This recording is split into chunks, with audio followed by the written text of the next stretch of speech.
Welcome to the Athletes in Action Super Bowl Breakfast and the presentation of the Bart Starr Award.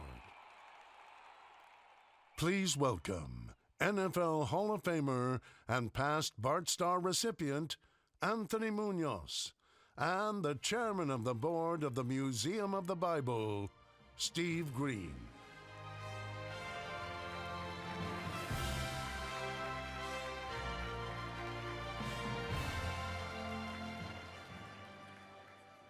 Well, Steve, it's Super Bowl weekend. Right, everybody? And of course, the Bengals are in the Super Bowl, baby. Can we hear a big hoo-day? Why not us? Maybe third time's a charm, huh? Because it's been 33 years. That's a long time. Well, with that being said, we want to welcome you to the 2022 Athletes in Action Super Bowl Breakfast. Well, I'm glad, Anthony, that you got that out of your system. What a weekend we have ahead of us, and what a morning we have to kick it off. We are thrilled to have the Bengals and the Rams in the big game, and we're excited to be here in sunny LA. And on behalf of the entire Museum of the Bible team, we are thrilled to be part of this breakfast, and we're glad that you've chosen to spend your morning with us. Yes, we are. We're going to start the Super Bowl weekend right here, right now. In the morning, you'll hear from former players, of both Super Bowl teams, some other NFL VIPs, and we will present the Bart Starr Award. How about that? To a very deserving individual. I tell you what, very impressive. All of that, and we're going to feed you too, right? You have to understand, as a former lineman, when they said we're going to feed you, I'm here. Pretty good deal. So whether you're a Rams fan or a Bengals fan, like my friend here, we hope you enjoy this morning. Hoo-day! Please welcome your Master of Ceremonies, Pac-12 Network football analyst, Yogi Roth.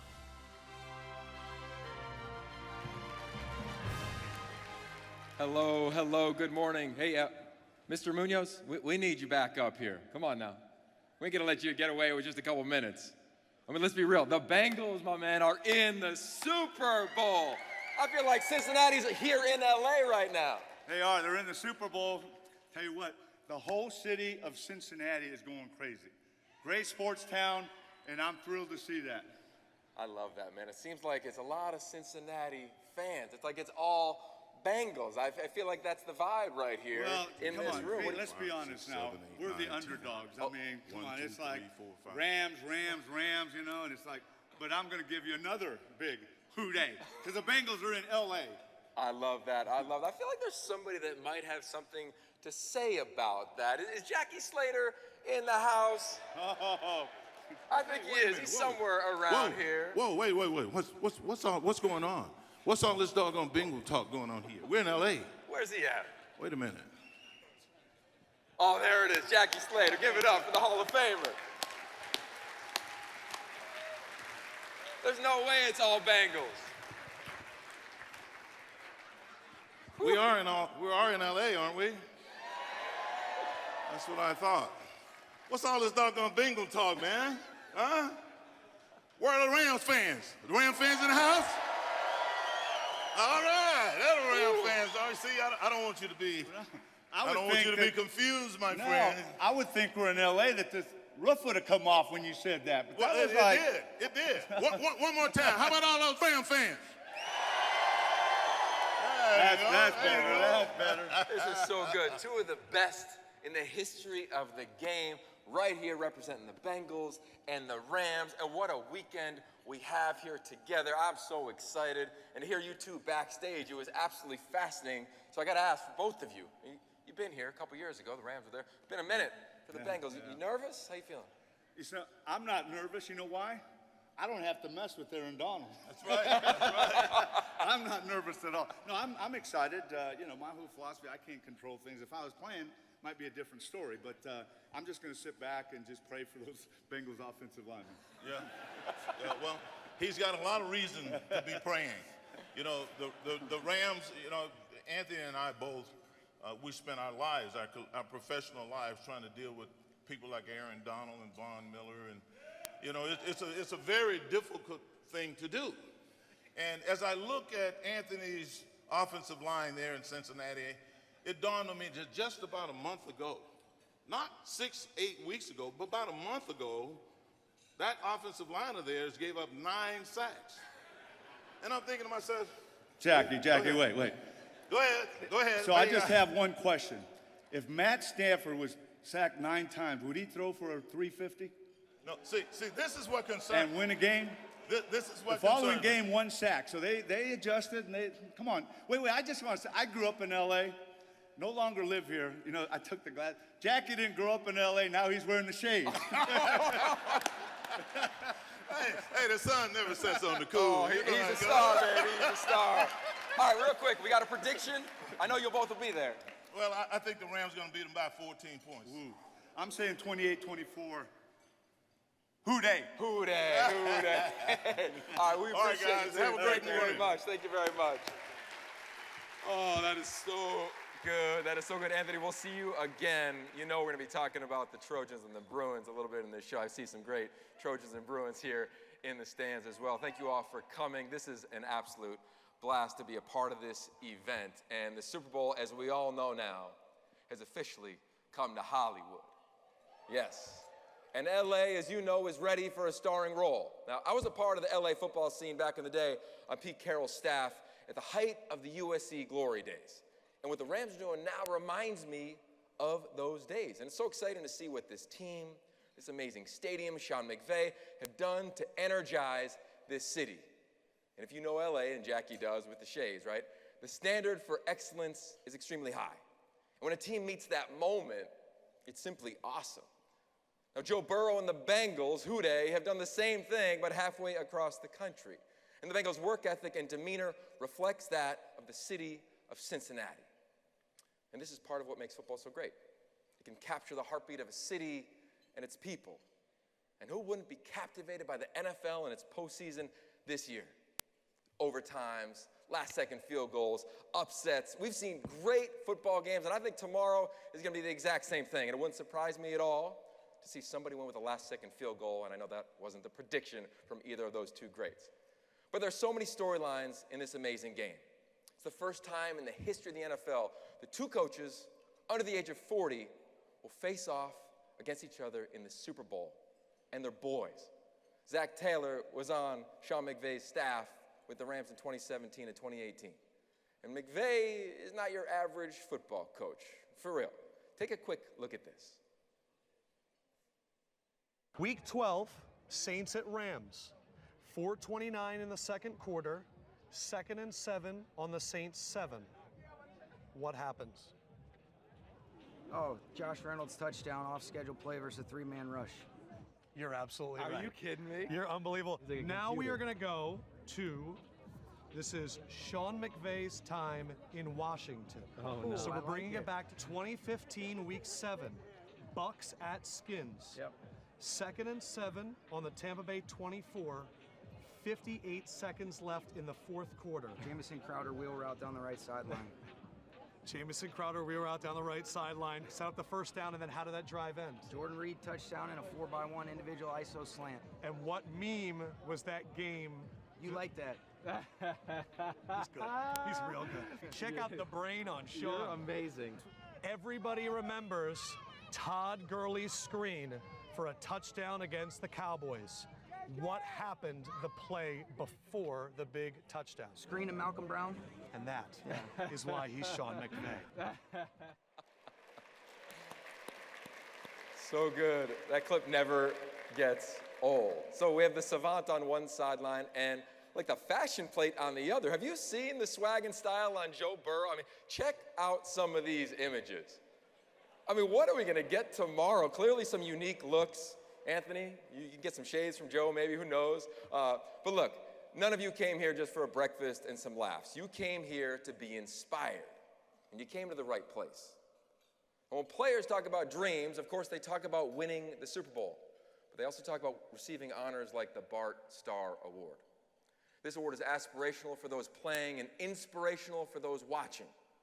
Why? because it's about the kind of person that you are. Today we get to celebrate the man that this award was named for and the man who earned the responsibility to live up to that standard. Now, Bart Starr grew up in the segregated South. He was drafted by the Packers in the 17th round. Most thought he wasn't big enough or athletic enough to make it. Well, he went to the state of Wisconsin and won 5 NFL championships. But to a man, those who played with him and against him said that yes, he was a great player, but he was an even greater teammate and greater man. 56 years later, the same things are being said about our award recipient this year. Russell Wilson transferred from North Carolina State to the state of Wisconsin and that university and led his team to the Rose Bowl right here in LA. He's also 5'10". And people also said that you weren't big enough to be great, to be special, to be among the football giants, but here, Russell, you stand. I can recall my old boss, Pete Carroll, calling me after they drafted Russ. And he said, yo, about 10:30 at night, there's something about this young man. Every day he gets more and more awesome. He just has it. Well, Bart Starr had it too. Both transcendent men we're honoring today. And look at what both men represent. Overcoming the odds, working harder than those around them, leadership, character, maybe a little bit of a chip on the shoulder. Okay, maybe a massive chip on the shoulder. And many of us here today can relate. We get up every day and we get after it, wondering if any of it makes a difference. What is our impact? Is our purpose impacting others? Is our vision inspiring others? Well, my hope and our hope as a collective this morning is that you take one thing away from our time together that might inspire you, something from one of these men, something that maybe can make your team better, whatever form that team is in. So for the next 90 minutes or so, lock in, have a blast. After all, it's the Super Bowl in LA. And since we are in LA, you know the deal. There's no chance I'm doing this alone. There's way too much talent in this city. You've seen her work on ESPN, and now you get to see it in person. My co-host, Miss Sage Steele.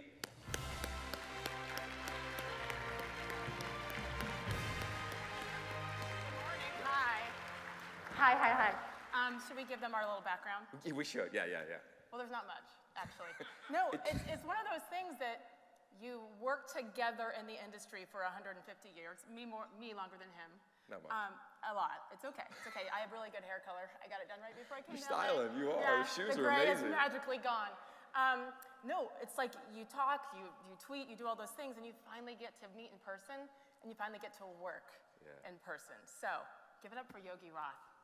So good. Thank you. Good to see you. By the way, also, we just got schooled in the back, didn't we? Oh yeah, it was like straight up segment on SportsCenter or something in the back. Like Anthony and Jackie it was on. Yeah, and the point is, as the host or the anchor, you just shut up and listen and absorb the information when you have two one of them pulled out their wallet. Did you notice that? I did notice that. What was that move? They're ready. Yeah, they are ready. They're ready to throw Sunday. down for this game, maybe? Yes, they are ready for Sunday. So thrilled to be here. This is going to be, I'm not going to make any predictions because no one cares what I think. I will say this. I've never been more excited for a Super Bowl matchup. And frankly, it's because of the people that are involved with the organizations. And those quarterbacks in particular, I mean, to me, it's a win-win situation with either one. Yes. Only thing better is if Russell Wilson does it. But we'll work on that for next year. That's right. We'll come back next year. That's why we keep playing. All yes, right. gotta play the game. We got a lot to talk about. Before we get rolling in the program, check out a video to hear from some of the players and what their anticipation of the Super Bowl.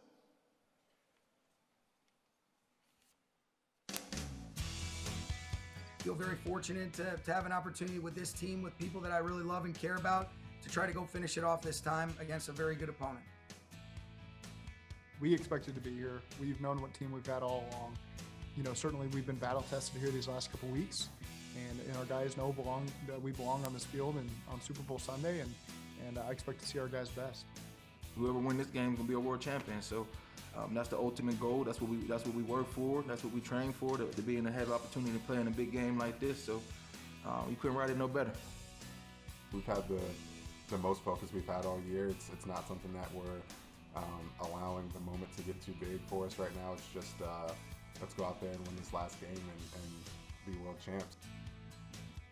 You know, we've been having success and, you know, all the way up until this point. And I think the perfect scenario for us is just to play to the best of our ability and, you know, do whatever it takes to get the win on Sunday. That would be the perfect scenario.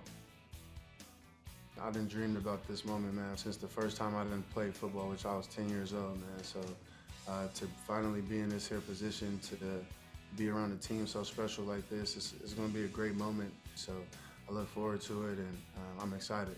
I mean, these opportunities are what you play the game for. You know, I'm so lucky to be in this situation and being able to go out and battle one more time with this great group of guys that I have as teammates and coaches. You know, you're just playing for those guys, playing for your teammates, playing for your brothers.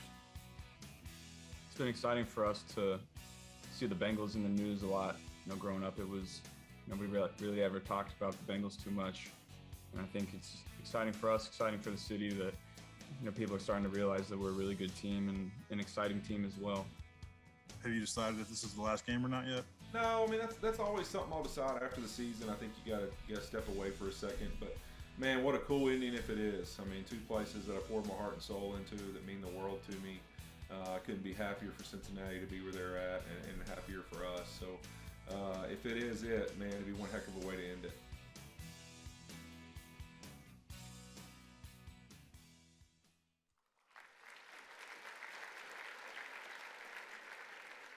And there's so many storylines, Sage. Like Joe Burrow grew up cheering for the Bengals. Now he's leading them to the Super Bowl in his second year. Like, it's amazing when you get to play for a childhood team that you dreamt of playing for. And here we are in LA, and I'm just curious, how many UCLA Bruin fans do we have here today?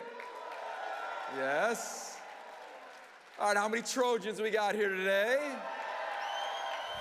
All right. All right, so Sage, as I referenced earlier, I was part of Coach Carroll's staff at SC, which means I was a part of that storied rivalry. And man, from the outside looking in, you think you know what it is, then you get in the belly of that and you're like, whoa, this is amazing. So we're going to talk to some of the players and some of the people that experienced this in a magical and powerful way. And that's the thing I have to tell you. I went to a basketball school. Does anybody heard of the Hoosiers? Any Indiana fans? Just saying. And I heard recently that we do have football. So we're getting there. Yeah. So the point being, before we start this segment, like these are genuine questions for me because I don't know what that kind of rivalry is like in football. So I'm excited. Are we ready to meet the guys? Listen, I know it's early in LA and you were out late, but are we ready? Yes. Yes. Let's go. Help me. Okay, we are going to start with the Bruins. Give me some fight song. Give me some Bruins music. Oh, there it is. Yay, clap. Okay. I like it. Are you supposed to is there like a certain... Yep, exactly. You nailed it. Yeah, it's a Rose Bowl. No. Yep. Okay, let's not. Here we go. First up, let me get this right. Oh, come on up. Come on up. We need official intros. First up, former All-Pac-10 linebacker, Super Bowl champion. You're already sitting down. Hello, Ryan Neese. Give it up for Ryan.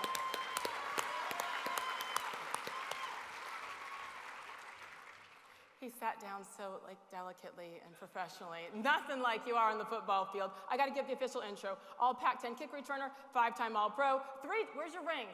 3-time Super Bowl champion, winner of the 2018 Bart Starr Award. Hello, Matthew Slater.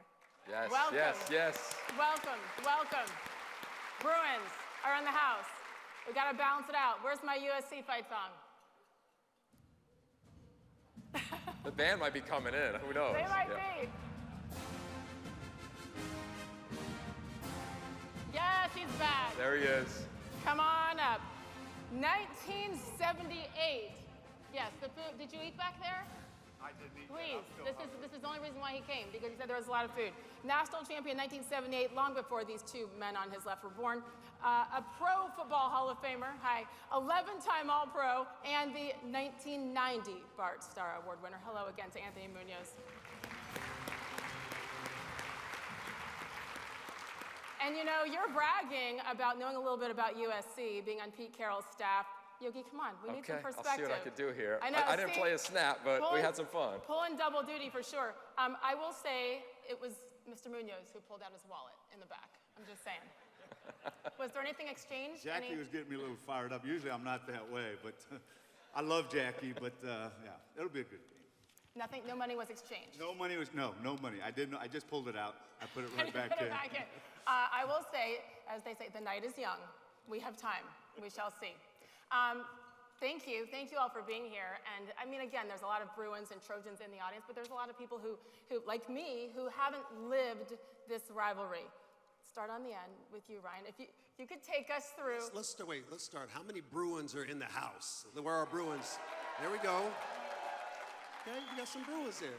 I know you want to do that other school. Go ahead. Who's here? That other school. Yeah. I want the fans, the people to hear you, so I'm not going to say it until after you speak. Okay. How many Trojans are in the house? He won, Ryan. Yeah, he won? I think they I were. let him go second. I always go second. I let him go second. They always go second. You said I won? I Yeah. think you did. I mean, when I was in school, we were 4-0. Yeah, we did win. Here we go. That was, like I said, long before anybody was, well, I was born. Were you born in 1978? No. You got it, dude. By the way, I'll just bounce out a little bit. Where were you on November 20th, 2021? 62-33 Okay, so was the final what score. I was taught at USC, like I am now as a former pro, philanthropy, charity. You got to give them one once in a while. Wait, time out. You were taught something at SC? Once in a while. I mean, you were taught something? What's that? You were taught something at We were SC? taught a lot. How to win with character and integrity. Just football. That's just football. No, in life. But not humility, though. Yeah. I have that They issue. said speak the truth in love. I love you guys. I'm just speaking the truth. That's my only issue with the SC folks. No humility. You know, everywhere I go, I live in Orange County originally, and I feel like you guys are everywhere there. Can't get away from them. And they're always in my ear. No humility. No. But I'm not saying Mr. Munoz, I'm just saying. I appreciate those that. of you in general, yes. I'm just trying to, fair and balanced, trying to balance it out. 62-33, that's like two games for one. So you guys enjoy that. Of course. Right? Definitely enjoyed it. It was an amazing game. I mean, it was a beautiful performance. We dominated from the start to finish. You agree? I totally agree. Of course. I think it's going to continue. I mean, it's just the way that we're going to play from here on out. Totally. Totally. That's called humility. That right there defines humility. Okay, Nice, you go first on making the decision to go to UCLA. Yeah, no doubt that was an interesting decision in our family. My father's sitting down there, so it became a household divided in a lot of sense, given that he's a Trojan, and I'm probably on the Mount Rushmore of Trojan athletics. Can you so just for me, wave real quick? Can you just wave, Ronnie Lott, please? Just wave. We love you. But I like to say I was a smart one in the family, so it was an easy decision for me to go to UCLA. And making that decision, once I walked onto the campus, once I got a chance to get a feel for Westwood and what it meant to be a Bruin, no doubt that was going to be my home. So the academics, that's why. Absolutely. Okay. That and the history and the legacy, and you think about guys like Jackie Robinson, Arthur Ashe, and I mean just on and on of the amazing athletes that have gone there. I just wanted to follow in their footsteps. I'll leave it alone. Yeah. I mean, we can sit here and talk about those great athletes all day long. There's a few that have gone to that other school, but UCLA, the traditions, both academically and athletically, far superior. I'm sure similar reasons for you, Matthew? Well, funny enough, my decision came down to USC and UCLA. And all joking aside, we have a tremendous amount of respect for USC, some great friends that went there and had some great success there. But for me, my mom's here. Once she saw USC's campus and what was going on UCLA's campus, she was like, "You're going to UCLA." So. Wait, what exactly do you mean? Because I think I'm picking up what you're. I mean, the campus is superior. We're in Westwood, and my mom felt like this, it's a safer place for you over here. Safer, that's the word. So there I was. I was at UCLA. So. Mom knows best. Yes, she does. Mr. Munoz. Where do I start? So when I was growing up, I saw this big white horse, Traveler, and I think that's what convinced me. Because I got into horse racing, and I loved how many times it ran around the track when USC scored. Didn't matter if it was Notre Dame, UCLA, that horse was just exhausted by the end of the game. I said, I got to go there because I know we'll score that many times, that horse. No, it was basically USC. I mean, I grew up 40 miles east, and I was a football, baseball guy, and USC had a track record of letting guys do both. And I played football with the agreement that I would play baseball, and I played 1 year there. Because of injuries, it was limited. But both great universities. You know what? I grew up just east of here. single mom, so I decided to go from a tough neighborhood to a tough neighborhood in college and not go to, where people fed me with the silver spoon in Westwood and Beverly. Coming from the private school kid. But no, for me, it was pretty much, I was signed, sealed, delivered when they started recruiting me back when, a long time ago. And, but, it's amazing because you mentioned Ronnie Lott, your dad. I mean, Ronnie and I, as far as I'm concerned, the best safety to ever play in the NFL Hall of Fame. Ronnie, thank you for your friendship. So Ronnie and I competed in high school against each other. Football, basketball, and baseball 2 years. And so I came to USC, and I was thankful that he, not because of me, but he came and we played 3 years at USC. But, it was one of those things. I was recruited as an offensive tackle going to USC and as a nose tackle going to UCLA. And my first thought was, I know what we can do to defensive nose tackles as an offensive line. I don't want any of that.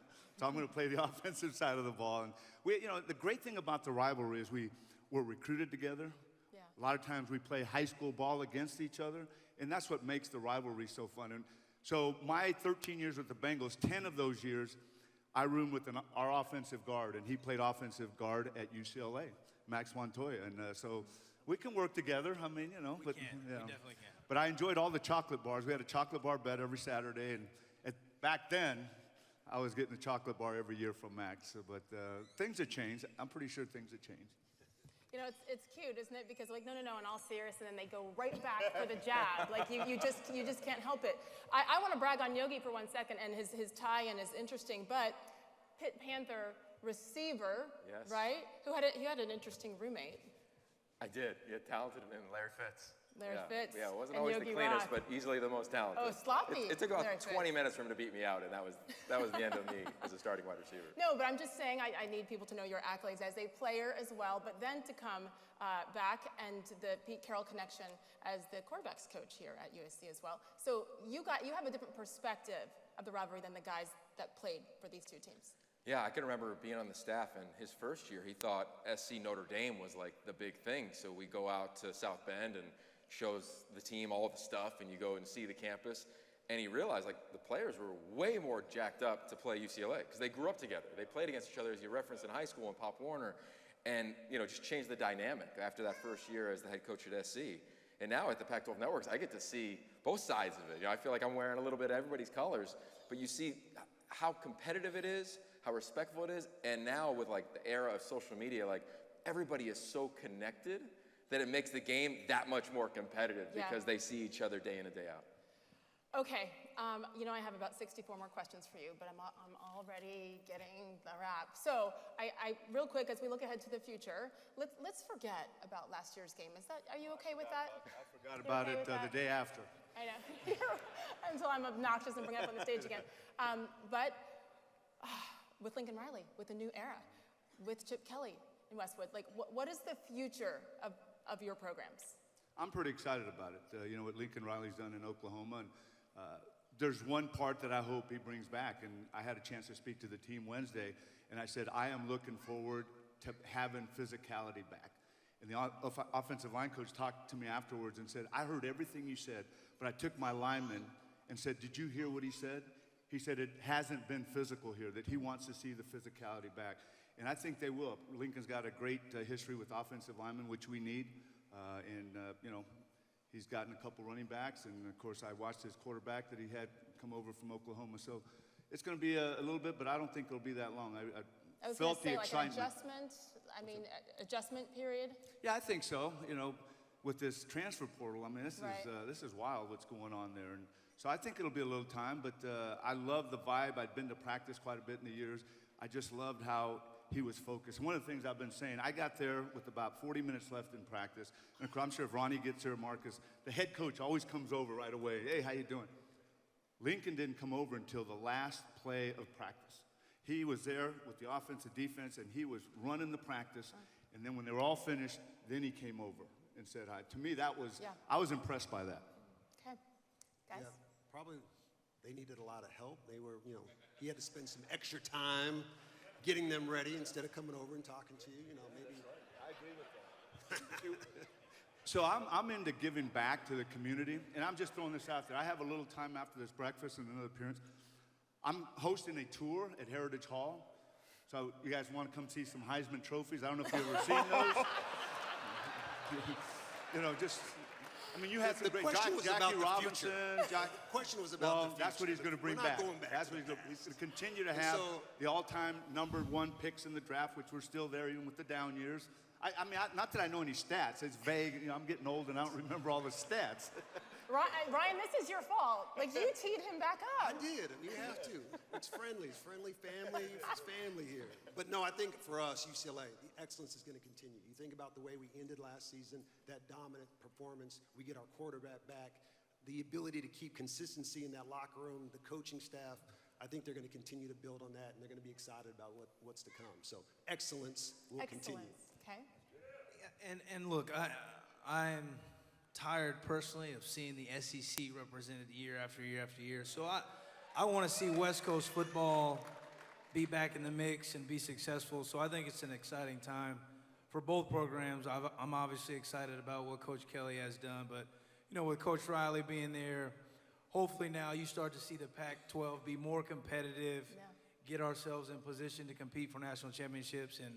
And look, as much as that hurts us to see them win, it does say, hey, look, we play football on the West Coast and we can do it at a high level. So hopefully the future is bright for both programs. And that helps your life too. That's At what I'm talking Pac-12 about. Network, right? That's right. Let's go. Try Yeah. to get to a CFP. And I gotta say, from a distance, it has been almost, this is the biggest compliment, intimidating almost. There's a different vibe here, different kind of football here, and the family that it's associated with as well is awesome. So thank you for your perspective. Love these guys, and it's all in fun, and we have the utmost respect for the Bruins. I mean, it's a great school, and hopefully we get back up to the level to be able to compete with them. And it, you know, like Ryan said, excellence continues with their part, and we bring it back to excellence. I cannot wait until next year's game because I don't know if they're gonna be this nice at that time.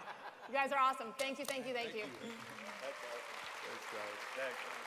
Thank you. Great. So great. Thanks, man. Thank you. That's awesome. All right, that was cool. That was fun.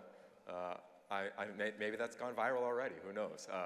But regardless, it is time to eat, right? Anthony said it when we got started here. But before the meal is served, let me give you a few pieces of information. First, I hope you had a chance to visit the silent auction before you sat down. It will remain open until the event ends today. There's some great items available, including autographed helmets from the Rams and Bengals and a lot more. So check it out when you can. And also, if you're not doing it, you can follow The Breakfast on Facebook and Instagram, or text your friends and family that are watching it maybe back home. Our handle and hashtag is SBB22. We'd love for you to follow us, and you can post a prediction, or if you want to dive into the USC, UCLA chatter, you can do that too. Now, before we eat, I'd like to ask Mark Hippler from our presenting sponsor, Hippler & Hippler, to come and pray for the meal. Mark?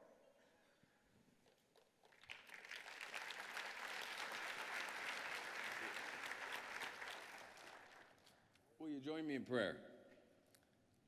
Father, we thank you with gratitude in our hearts for the opportunity to be in one place together and to celebrate the gifts that come from you. We celebrate the gift of sports, the Super Bowl, the fun and the escape that it offers all of us. Today we celebrate and honor the excellence on the field of Russell Wilson, but more importantly, the excellence and the example that he has demonstrated off the field. May you continue to bless Russell Wilson and his family and all they do in our nation, state, and community to help people each day. Thank you for this food and for those who have prepared it and for all who have made this celebration possible. In Christ's name, amen. Thank you, Mark. Okay, as we pause for breakfast, check out the screens to see a message from our title sponsor, Museum of the Bible, and then keep watching to see the great history of the Bart Starr Award. Now, please enjoy your meal. We all clicked in here not just for the breakfast, but to be impacted and inspired. So if I could please have your attention back to the stage and Sage. Thank you, thank you. FYI, I just had like 12 pieces of bacon. It is so good, and I love the staff here because of the bacon and other things. Thank you. Hope everybody's enjoying themselves. Here we go. This is really, wait, no, go down. I haven't given you your props yet. Go away. See, I'm in control here. Acho listened first and last time. He's a public speaker. He is a humanitarian. He's a culture influencer. I really don't like that picture, but I'm gonna ignore that. He's an ESPN analyst, a former Bart Star Award nominee. He is awesome. We just call him Acho. Sam Acho, come to the stage. Sorry. Yes, usually we only have a seat. Usually we only get to see each other on live via satellite, and he doesn't take my time cues usually. And I might not take him this time. No, I'm kidding. Yeah. Be nice, okay? Just pretend. Thank you. Thank you for being here. We're gonna get to something really important in a second, but I have to ask the football side first because I feel like I've asked you a lot of these questions a million times already, but SportsCenter doesn't matter. These people matter, right? Guys matter. I'm not gonna ask you to pick. I'm gonna ask you what you think the key will be on Sunday. Yeah, well, obviously this is a really exciting game, and all these games have been really, really close. For me, I get excited for Rams fans about Von Miller, right? He's the Super Bowl MVP. We all, you can cheer, right? Like, we're all excited about Aaron Donald, how dominant he is, Leonard Floyd, but Von Miller has that experience, right? So that's one thing to be excited about for the Rams. But for the Bengals, you think about, it feels like it's their season. It's one of those things where, Joe Burrow and T. Higgins, Tyler Boyd, Jamar Chase, it just feels like they don't even know any better. We're just going to show up and win. So both teams are really, really excited. I mean, that's what it is. Little experience, and it's hey, we're just going to show up and win the games like we've been doing all season. That Cinderella story, I think probably a lot of people will be pulling for. Okay, real quick, I want to ask you about, and I want to make sure I get this right, the International Justice Mission. You're an ambassador for IGM. Yeah. Before I ask you to explain your role, et cetera, I'd like to roll this video and give people a little bit of background.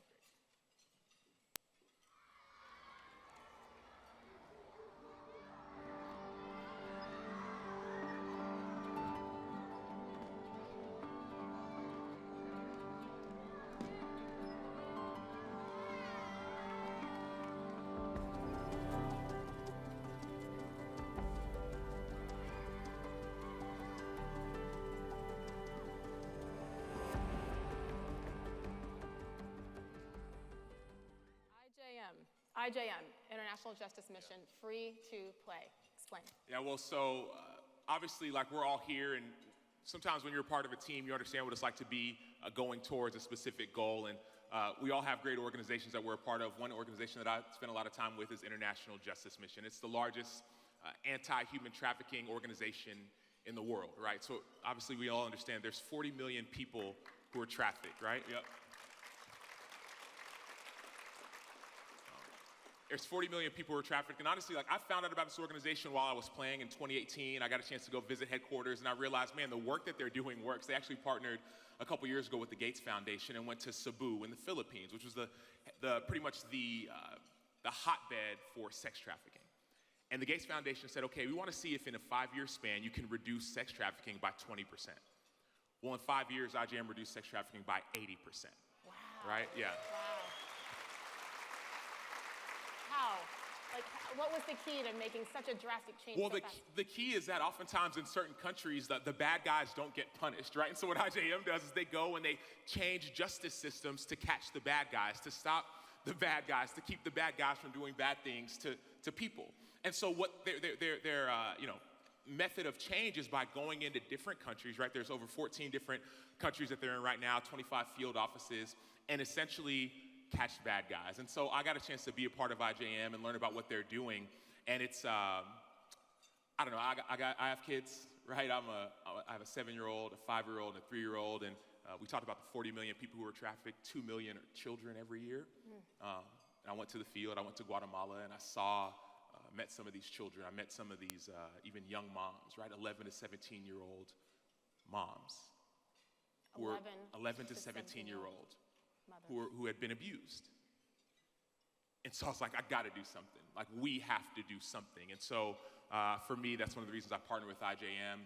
Not only that the work works, but also I realized that we all have a part to play. We all can be a part of of making change and helping protecting the vulnerable.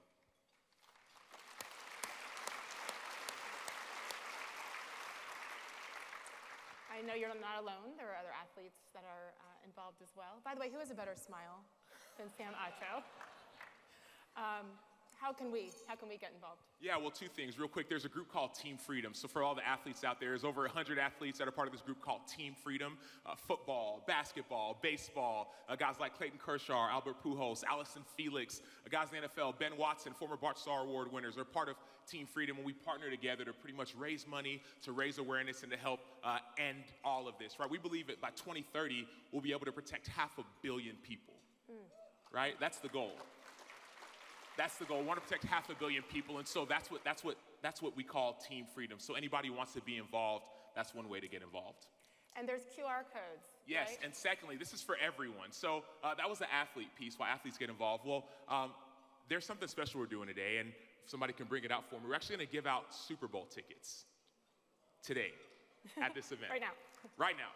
And so what you will do is there's a QR code not only on the screen, but also if you go to your tables, there's this, there's a card right here, a blue card, if you see it there. If not, I'll give you the website as well.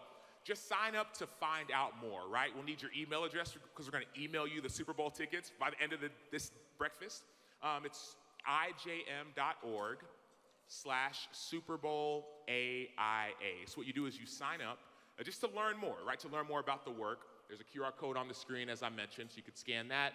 You could also find this card on your table. You scan that. Go to ijm.org/Super Bowl AIA. And then what you'll do is we'll find out more. You'll put your email address in there. We're going to give out 2 tickets to the game tomorrow. And those tickets will be announced later on today. Like in a couple minutes. Like in a couple minutes. Like, and so like make sure, there. and they're only going if you sign up, if you just sign up to find out more. So obviously it's cool because you get a chance to go to the game. You also get a chance to learn more about the work that IJM is doing. So ways to get involved, once again, the QR code on the screen, on your table, the website, ijm.org/Super Bowl AIA. That's a lot to memorize. You did a really good job. I mean, I work with you. I learn from you, Sage. So, yeah, right. And then, so anyways, you could sign up, and then in a few minutes, we'll announce the winners from whoever signed up today. And so that's what we're doing. Okay, so you have to be 18 or older. Sorry, kids. And you cannot be an IJM member.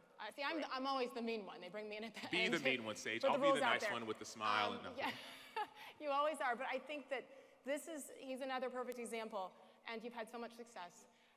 Did you ever dream, coming out of the University of Texas, that you would be making this kind of a difference when it's tens of millions of people? No. And we got to go. But that's the part that I want to remind. I think it's a great reminder for all of us that we're all busy. Yeah. We all have crazy lives.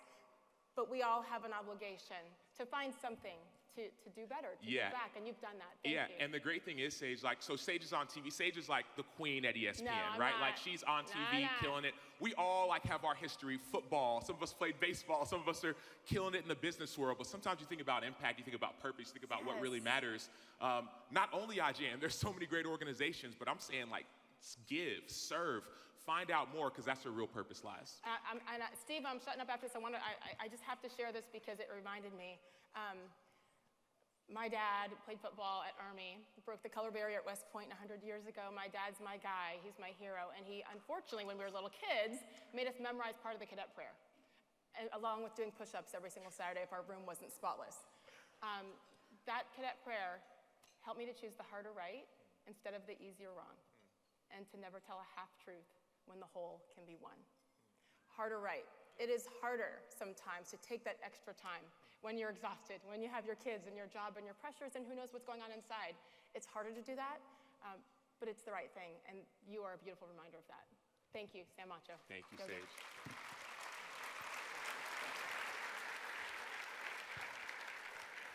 Said you're going to get inspired just a little bit. Side note on that, if you're part of the IJM staff or families or AIA staff or families, you're not eligible to get those 2 tickets. I'm sorry, but I have already registered to see if I could take my 7-year-old with me to the game. So we'll see as we give those tickets away in a few moments as they referenced, and I cannot wait to see who wins. Now at this time, I'd like to ask Mark Householder, the President of Athletes in Action, and Dave Lindsay, the founder of the Super Service Challenge and a longtime partner of the Super Bowl breakfast, join me up on stage for a special presentation. Thanks, Yogi. Thank you. Yeah. Thanks, sir. Hey, good morning, everybody. Yeah. I'm here with a really good friend of Athletes in Action and the Super Bowl breakfast, Dave Lindsay. He's been a supporter for over a decade. And so, Dave, as you look out over the past 10 years that you've been involved with this event, what does it mean to you to see the impact of the Super Bowl breakfast? Well, it's just been amazing. And this is such a first-class event. It attracts business leaders, which is actually our business and foundation has really always had a heart to serve them. And we found ability to connect with a lot of people that come for the Super Bowl that are in the business world, and then to meet people like Bart Starr, Tony Dungy, Anthony along the way. It's just been a privilege to partner with you. That's cool. And along the way, you've built some very significant relationships. And so one of those relationships has been particularly impactful. Tell me about the man that we together want to recognize today. Well, back in 2012, when the Super Bowl was in my hometown of Indianapolis, I learned about this breakfast, and our company decided that we'd become a sponsor. At that time, this fella, Dave Brown, was, I think, the chairman of Athletes in Action. And by us getting involved with the breakfast, I was able to meet Dave. Yeah. Well, Dave has been a very, very significant friend to Athletes in Action and your companies and your mission. And so, Dave, thanks for sharing that. And I know this morning you want to make a very special announcement today as well. Yes, we want to help establish the AIA Impact Partner Award. And each year this award will go to a transformational business leader that's made a big impact on the business community, on AIA, as well as, most importantly, just all the members of our community and the lives in our community. So to help secure that, we're going to make a $500,000 donation that over the next 10 years,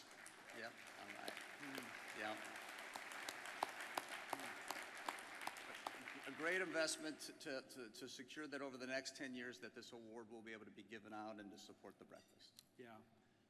Dave, I appreciate the generosity of your heart to secure something like this. And we're excited to have Dave Brown with us this morning and to announce that Dave Brown is the first leader that we want to recognize as our impact partner. And it's fitting, Dave, as you come on up and just receive a congratulations and a hug from Dave and I, that your years of serving Athletes in Action, the mission, your heart for generosity and leaders, thank you very much.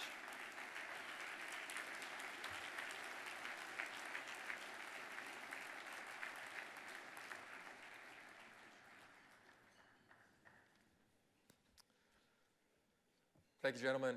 What an amazing day, right? This is just getting warmed up as well. Now, all of us in here have some connection to the game, whether we played it or we coach it, we've been inspired by it, and we know that while the scores are amazing, at the end of the day, it's about the relationships that are made. And a lot of those relationships begin and or modeled by the coaches that are here. And Sage, as you join me back up here, I'm so excited about this next conversation because we are joined by one of the great coaches.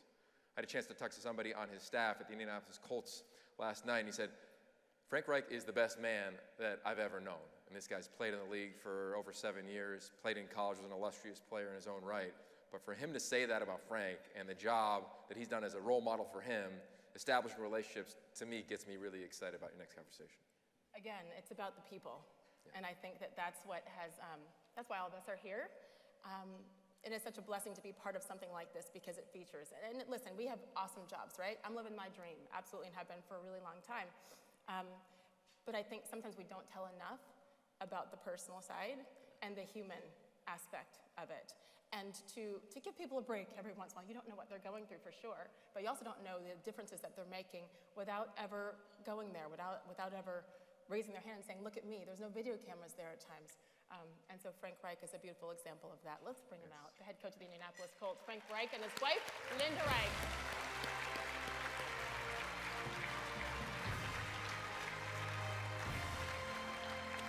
Hi. Thank you for being here. Thank you, Coach. Do we have, you guys are mic'd up? Do we have microphones? Can you bring some mics out, guys?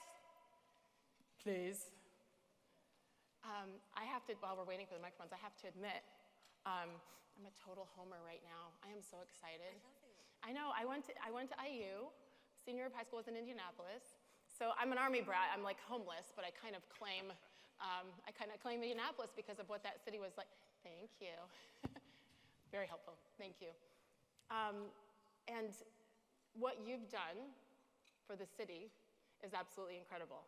I go back to, I got out of college in 1995, and Ted Marchibroda, Lenny Infante, Jim Harbaugh, Captain Comeback. That was the first quarterback I ever interviewed. It was, the Captain Comeback years were special, right? Yeah. He's still special in many ways, Jim Harbaugh. I just wanted to thank you from a personal fan aspect for what you have done for that city and brought people together in a very different way.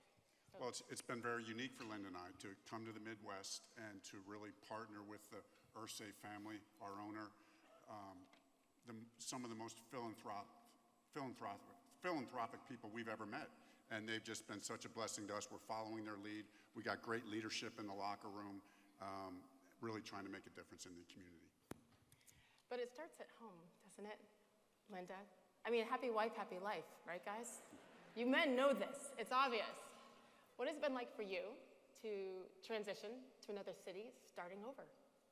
Well, I guess it's all about perspective. Certainly with the NFL, we've moved around quite a bit, and it's just a joy just to have the privilege of going from city to city, unearthing every treasure in all these different cities, enjoying serving communities as long as we're there, and it's just a blessing to be part of it. So it's been a good journey. It's been a long journey. It's been, I'm guessing, a journey, though, knowing your faith and what you believe in, that even through the lower times, you wouldn't change anything, right? I mean, are you of the belief that everything happens for a reason, even when it gets a little bit difficult? No question. We like to say we've been married for 35 years, and as you said, through, and in those years, we don't have a good marriage. We have a great marriage, but like many football teams experience, there's been some highs and some lows. We've been through some Super Bowl seasons together as a couple, and then we've been through some, as we say in the football business, some rebuilding years as well. And but the joy of that, right? I mean, the joy of doing that. I mean, the football life is such a consuming. To be a coach, it's so consuming. I think of what my former coach, Hall of Fame coach Marv Levy, used to say about winning and being successful. He said, "Hey, what it takes to win is simple. It just isn't easy." And as Linda and I have gone from city to city, really just trying to dive in, not just to the team. That is obviously my primary focus as the coach, but obviously to give back into the community.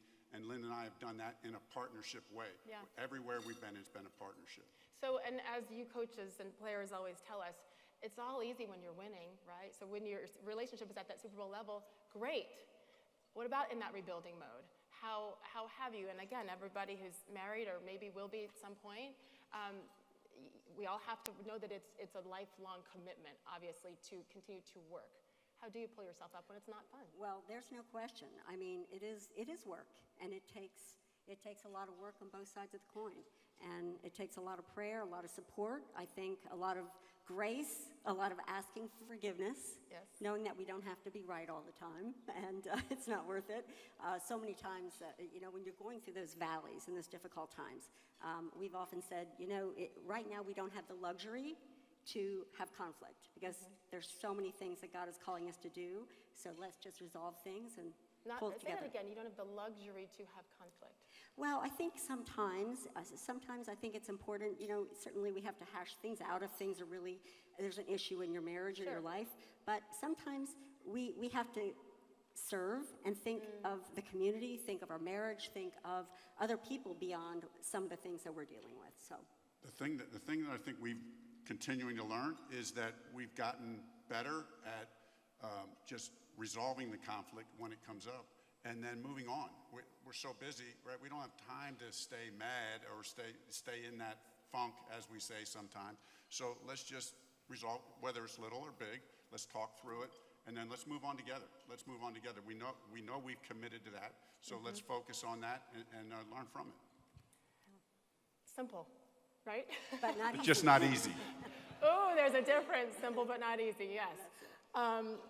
What I love and what is so beautiful is, again, how busy and crazy you are and all the pressures on you and as an entire family, not just you two, you have still found the time. And this is special. You launched a nonprofit called Not Today, to address issues around child sexual abuse, exploitation, and trafficking. Tell us why this mission, Linda, is so important to you.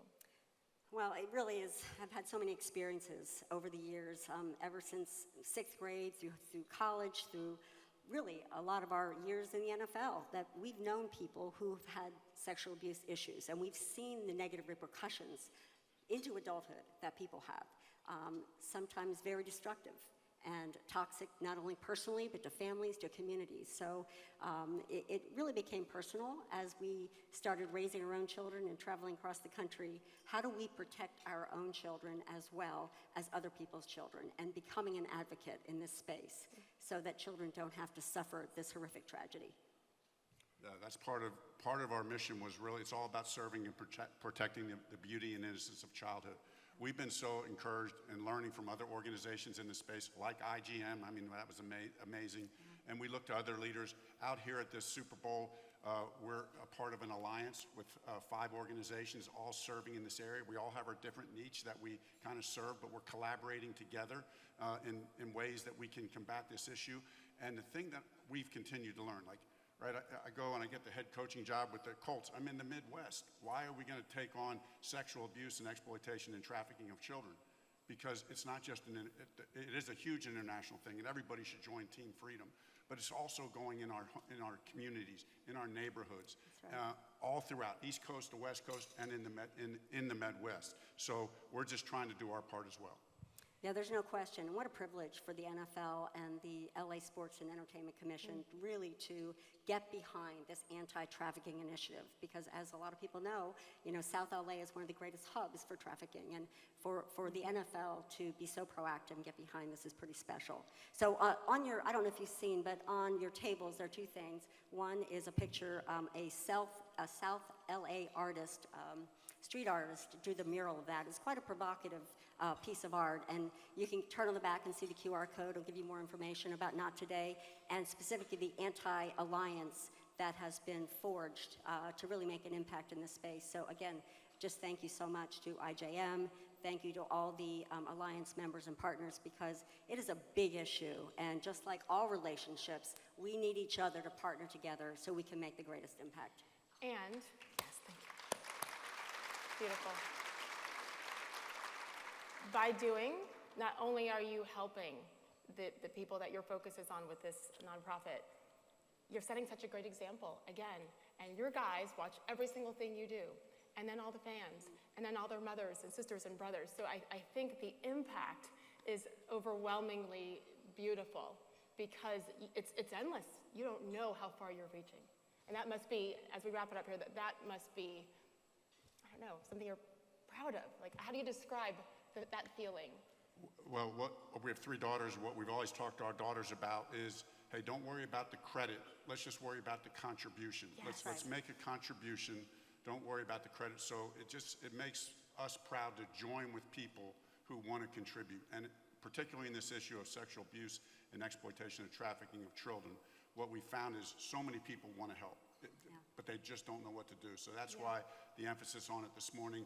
The platform of the NFL and the support of the NFL is going to do such great good. Again, it's just perspective for all of us. No matter what our lives look like, everybody's got something, and some of those somethings are really big. Thank you, Frank and Linda, for what you're doing. Thanks. God bless you. Thank you, thank you. Thank you.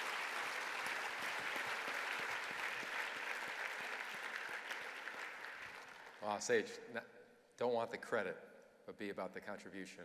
That's one we're all going to remember.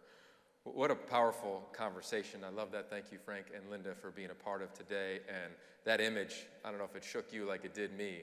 The artwork done by the local artist was powerful. With that said, a part of our Super Bowl breakfast outreach, AIA has produced a 30-minute online special that released on social media and YouTube this morning. Our friend James Brown, James Brown, sat down with Matthew and Jackie Slater and some other NFL greats, including, yes, Peyton and Eli Manning. Here's a sample, as only the Mannings can provide. Well, JB, it's been a lot of fun, and when we met with the folks at ESPN, I think it was Eli that said, okay, wait a minute, let me get this straight. you want to pay me to watch football with my brother from my couch. He's like, I know I went to Ole Miss, but I'm smart enough to know that sounds like a good deal. Okay, I'll take it. We leave each other a lot of voice messages, JB, with like our thoughts on the Cowboys, our thoughts on the Eagles. That's kind of how we communicate during the week. Eli gets about 4 20-minute voice memos from me, I'd say a week, with a lot of useless information in there. I love voice memos. You know, my wife's a little bit surprised by him because I sit at my desk, I play him out loud, I write notes. He's like, "Where? I hear Peyton. Where is he? What is he doing? Like, why is he talking so much?" His are mostly filled with ums and your nose. That probably takes like 10 minutes of each one out. I think Snoop Dogg saying that he wanted to join our family. He wanted to be a Manning with me and Eli and Cooper. I couldn't stop laughing at that. When Eli said, "Snoop, you and I are speaking the same language," I almost lost it. I said, "Okay, Eli, calm down, come back to your lane, okay? Snoop is on a way different level than you are." I got a Death Row Records chain out of it. It gave me a birthday present. Snoop gave me a birthday present. Peyton did not give me a birthday present. So I think maybe Snoop is a better family member. It would be a better brother than Peyton. That's so good. Maybe we'll see Eli, who knows, at halftime, along with Snoop Dogg. Classic from the Mannings. Entertaining, inspiring, many things. Check that out, Athletes in Action YouTube page throughout the weekend and beyond. Make sure you hit that subscribe button to get all the videos. Classic. And of course, those two are a part of the amazing legacy of the Bart Starr Award.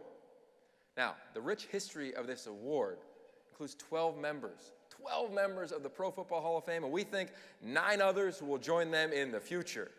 It's truly a who's who among the NFL greats, which is fitting. Bart Starr, to remind you, led the Green Bay Packers dynasty to 5 NFL titles and the first 2 Super Bowl championships ever. He was revered by teammates and opponents as a consummate leader and winner. It is our honor.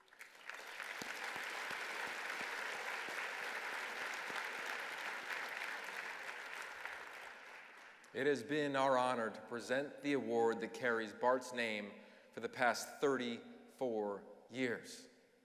The award is unique because it's not just about excellence on the football field. It's about being a person who leads with character and integrity on the field, in their home, and of course in their community. And it's also dramatically unique in that the winner is voted on by his peers. By his peers. I'd like to invite the 1990 Bart Starr Award recipient, Anthony Munoz, the 2017 recipient, Matthew Slater, the 2021 recipient, Demario Davis, to join me here on stage as we prepare the presentation of this year's award.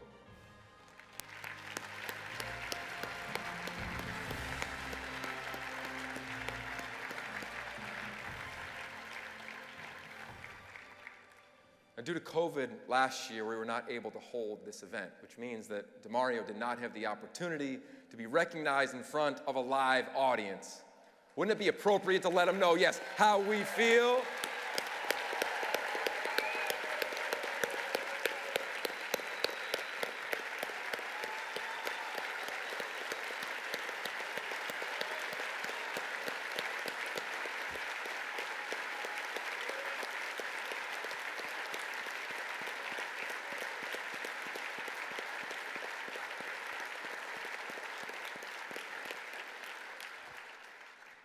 During that Bart Starr video, I couldn't help but imagine what was going through the winners' minds when they came up and received the award.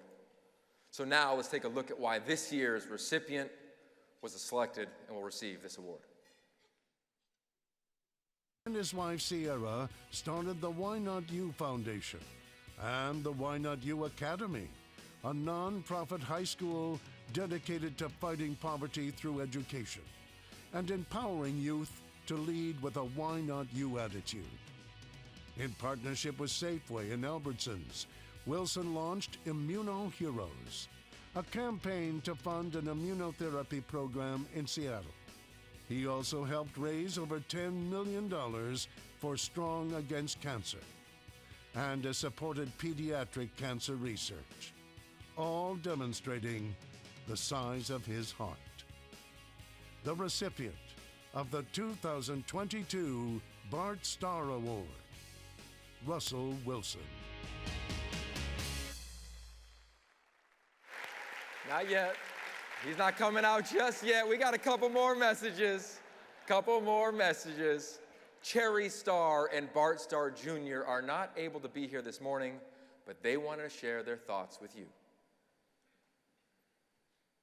Russell, I know that my sweet Bart is smiling down on you today. Russell, I know that my sweet Bart is smiling down on you today, and he would be so pleased to know that you were selected by your peers to receive this award, for you exemplify outstanding character and leadership in your home, on the field, and in your community, just as Bart did. Congratulations, and I'm so happy for you and your beautiful family, and sending all of you much love. Hello, Russell. We are so honored that you are this year's recipient of the Bart Starr Award at the Athletes in Action Breakfast. Way back in the fall of 2011, my dad made a comment to me about what a difference this young man was making at the University of Wisconsin. And I said, they have the best offense they've ever had down there in Madison. And he said, that's not what I'm talking about, son. My friends tell me that he is building relationships within the community, within the team, within every aspect of his life that will stay with him.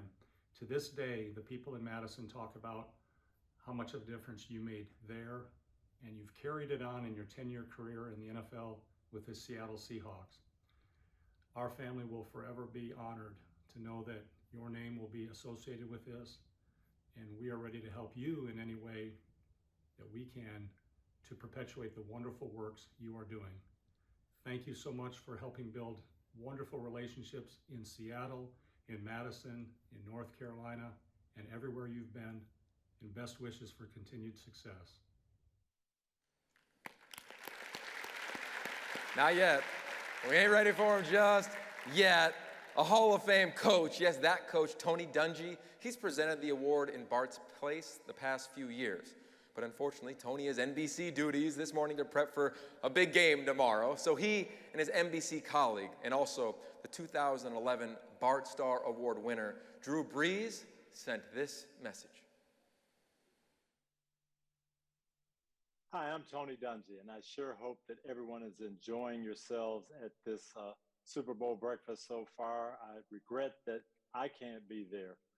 It's one of the highlights of Super Bowl week for me, and I don't miss it very often. It is the highlight of my week of the Super Bowl because I feel like not only the outreach, the message that you're going to hear, but also the fact that we honor the legacy of Bart Starr, and we honor one of the NFL's truly great people. And with that in mind, I'd love to introduce you to my NBC colleague, Drew Brees, who has not only exemplifies all that, he won the Bart Starr Award in 2011. So I'd love to welcome Drew in. And Drew, it'd be great if you could just tell people about your thoughts on the legacy of Bart Starr and what winning that 2011 award meant to you. Absolutely. Well, thank you, Coach. And yes, it's an honor to be able to be a part of this breakfast again. This is, like Coach said, was such an incredible honor for me to be given the Bart Starr Award, especially because of the legacy of the great Bart Starr and his beautiful wife Cherry, and the legacy that they've left throughout the course of their lives. Receiving that award, understanding exactly the embodiment of it, and I think the responsibility that comes along with it. I think that I walked away feeling truly empowered and even feeling a greater sense of responsibility in regards to, I think, my role as a community leader, as a Christian, and the influence that I was trying to make, certainly given that platform by being an NFL player. So it was an incredible honor. And this year's recipient, we could say the same thing about. Russell Wilson has been a fantastic player. He's led the Seattle Seahawks to the Super Bowl twice. But more than that, Russell has done some unbelievable things in the Seattle area with the youth, with community service, and he's been a leader on and off the field, and just a great spokesman, not only for the game of football, but also for the city of Seattle. Yeah, everywhere I look, I feel like I see Russell and his wife Sierra doing something in the community. It's really been very amazing. I think he embodies certainly not only what it is to be a great athlete, a great leader for his team, but also in the community, and also the way that he leads through his faith. We wish we could be there and present this award together in person, but we can't. We're actually rehearsing right now for tomorrow's broadcast. But ladies and gentlemen, please give a warm welcome to the 2022 Bart Starr Award winner, Russell Wilson.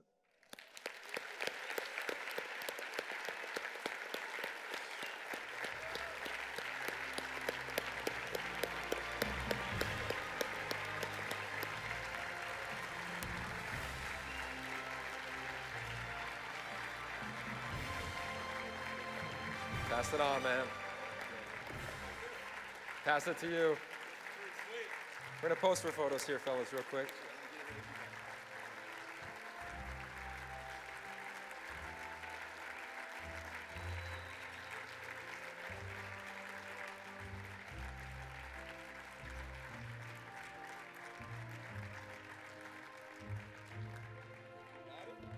I can take it if you want. You got it, man. Well, first of all, I want to say thank you, Wall. I mean, obviously, DeMario, man, you've been an inspiration, man, ever since we came into the league. You've been shining, you've been doing your thing. So could everybody give DeMario another round of applause? That's an amazing man, amazing competitor. I was worried that he was going to tackle me as soon as I got that trophy. I didn't know, but you know, Slater, you too, man. You've been an amazing player to watch over the years, compete against. Whenever the Patriots special teams go out there, you're always a little bit worried. But man, you've been a star of it all. And you know, Munoz, man, my dad used to talk about you, rave about you. I was telling him we were walking around earlier, and we were talking about how you know, I was born in Cincinnati, and you know, he was 1988, Christ Hospital. We were talking about it. He threw a little joke at me. I didn't know he was a jokester too.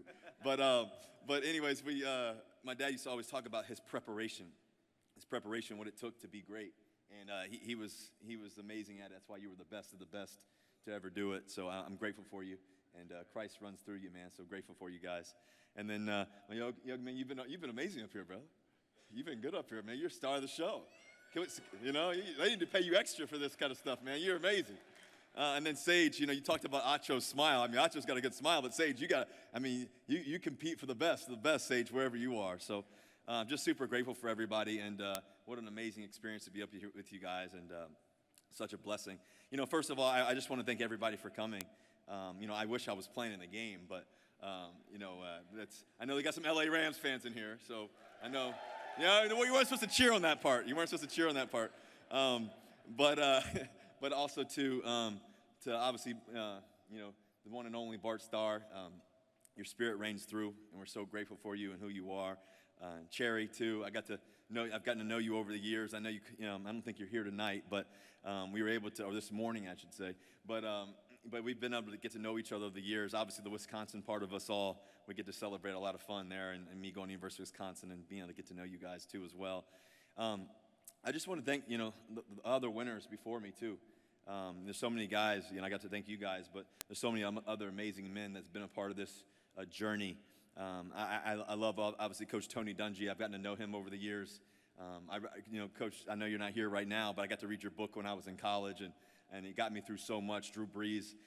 You know, I get to see Drew pretty much every day nowadays. I'm taking the kids to school with Sierra, and we go to the same school. So the Brees and Wilson kids go to the same school down in San Diego, Santa Fe Christian, and so, you know, it's always cool that we get to see each other and everything else.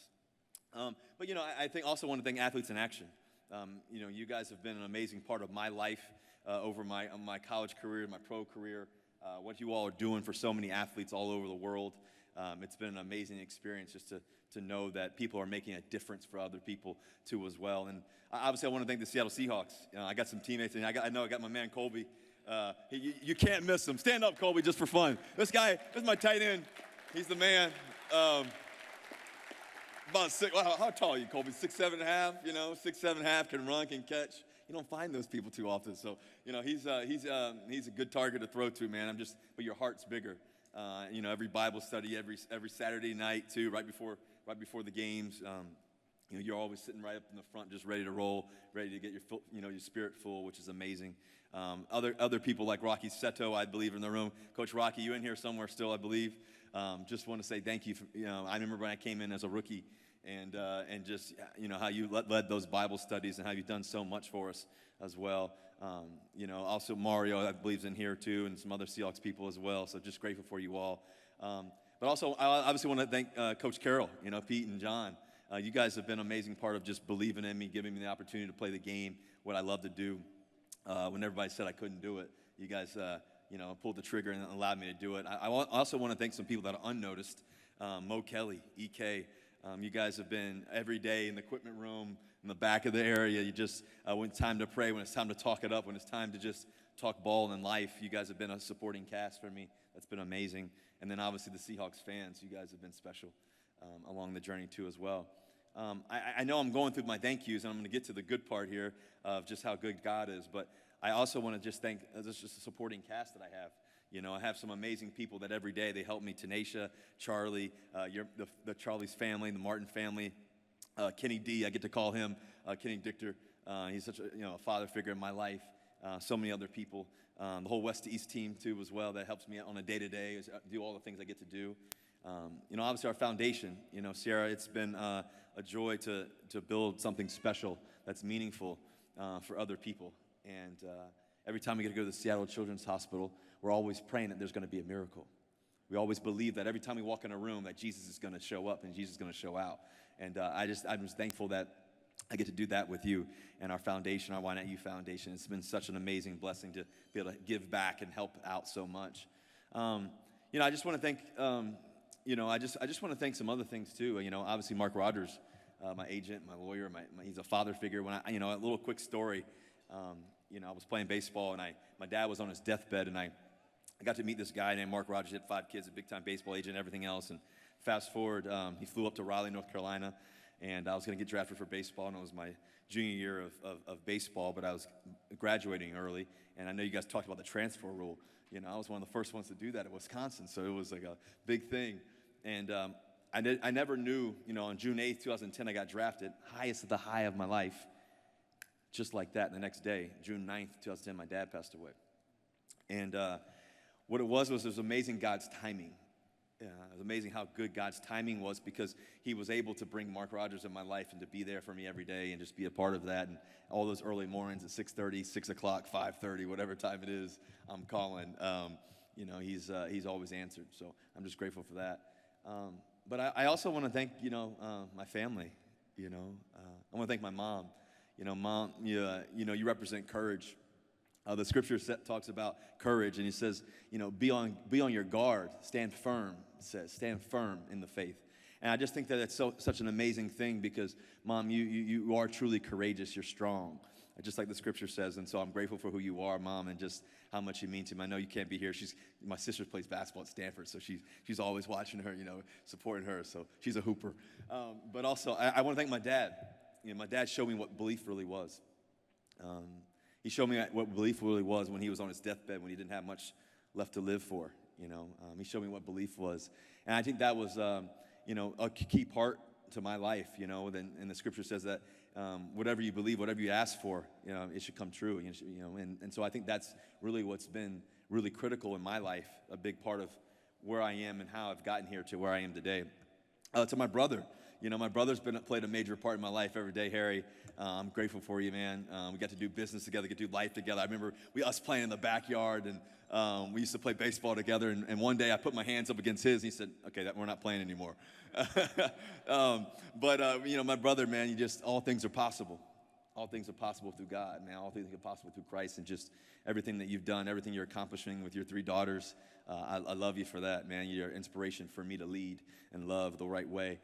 To my sister Anna, I talked about her a little bit. My sister Anna, She's a hooper, like I said. She plays basketball at Stanford. She plays point guard, but all the things that she's gone through. But you know what Anna's really about? If I could define my sister, is humility. She really represents humility, and I think that what she really represents is just the idea of being completely humble. That's who she is. She's a server. She's talk about the idea of servitude. She really represents that, and I'm grateful for that too as well. And your gentleness, your humbleness, it's amazing. I want to thank my kids.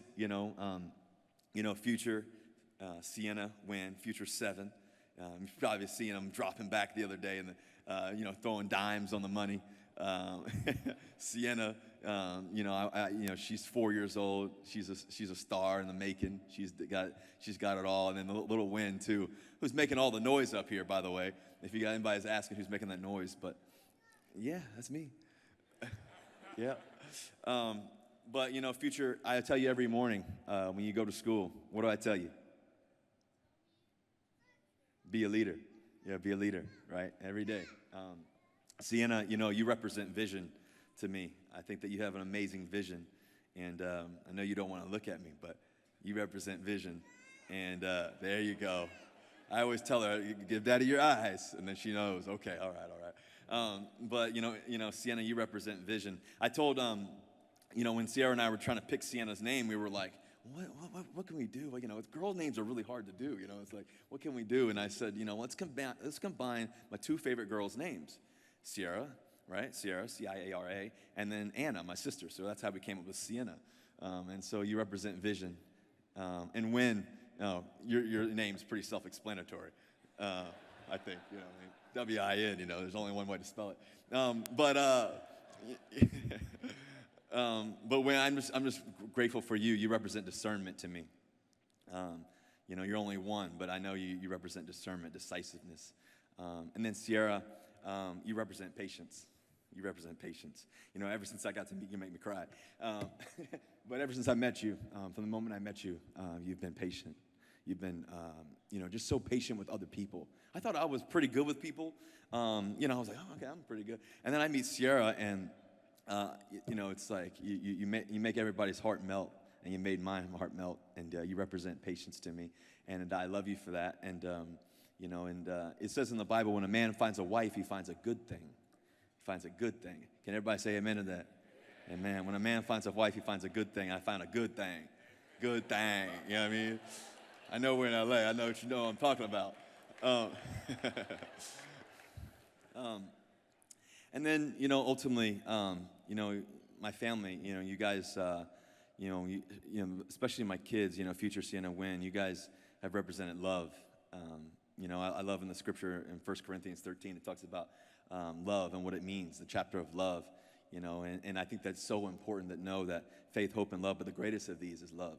And I know that I have love with you guys, and it's the best part. It's the best part of my day every day is to see you guys. And I know I'm going a little bit long here, but I just wanted to give you guys a little story about me and why I believe.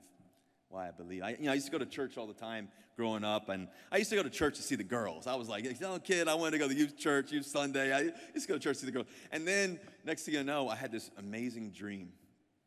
I had this encounter with Jesus in the middle of my sleep. I was at UVA football camp. I was training and getting ready, and I was, 14 years old. And it was a Saturday night, and my parents always picked me up for church on Sunday mornings, and they would take me no matter where I was, AAU baseball, whatever. Back in Virginia, you'd play 3 games a day in AAU baseball. I mean, you're just constantly playing games. And so I was at UVA football camp, and I remember I had this dream. I woke up in the middle of a sweat. My roommate, John, who ended up playing linebacker there, middle of a sweat, and he was like, "You all right, man?" I'm like, "Yeah, I'm okay." I'm like, I tried to play it off. I laid back down. And I just remember Jesus encountering the room, walking into the room. And my dad had passed away. I was 14. I was 14 years old. And now he didn't pass away in real life yet, but he was 14 in this dream. I was 14 in this dream. And what that dream was telling me that my life was going to change. Things were going to happen. There was going to be obstacles. There was going to be stuff in the way, things that, I was really connected to my dad and everything else. And that things were going to challenge you throughout your life. And I remember Jesus walking in the room, and I remember him telling me, "I'm with you. I'm with you." And even though I was drenched in sweat, You know, my roommate was concerned, like, what, is this guy having a seizure? Like, what's going on? You know, nobody knew what was happening. And I knew that's when my life changed. I went to church that Sunday morning, and I got saved. And I got to meet Jesus that day, that morning. And I mean, ever since I've been worshiping, just putting my hands up and not afraid to worship because I know that Jesus is there. He's with me. And it's been an amazing journey. It's been ups. There's been amazing ups. There's been a couple downs, not too many.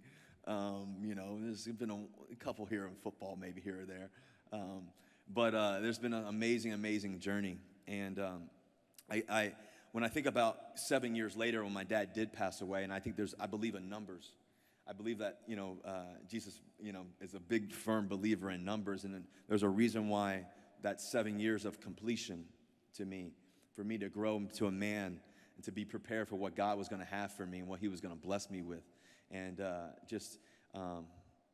God's timing is amazing. And that's why the next day he could go. My dad could leave on June 9th, 2010. He said, "You're going to be okay. I'm with you. You're going to be okay. I'm with you."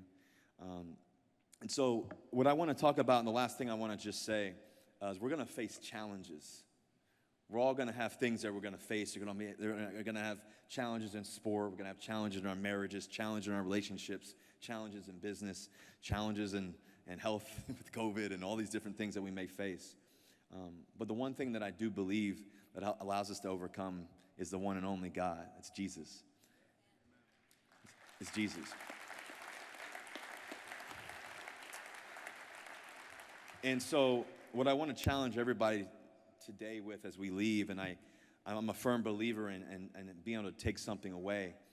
For every kid that's in the room, you know, if I could leave you with 3 things, I want you to remember these 3 things. Now, when the teacher says, like, you know, or you have your teacher in middle school, high school, college, whatever it is, and they tell you, hey, write this down, like, I want you to write it down. Maybe text it yourself, I don't know.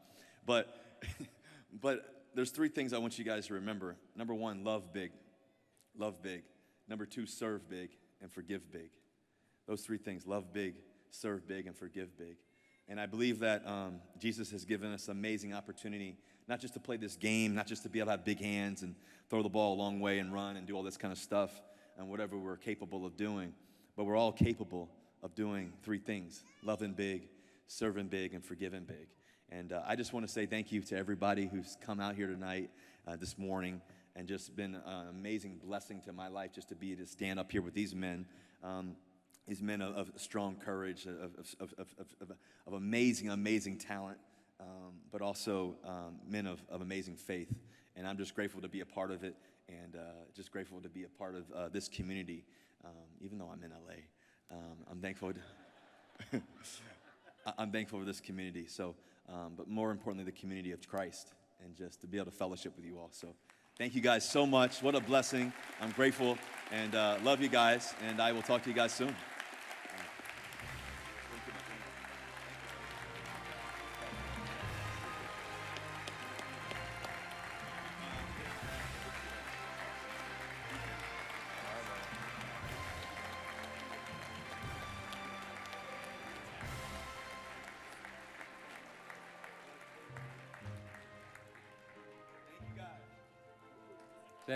Thank you so much. Russell, past award recipients. We said it was going to be inspiring. Come on up. Yeah, bring his little kids up. Let's go. Get a pic with the kids. Come on now. Oh, be a leader. I love that. And all the parents took some advice from Russ.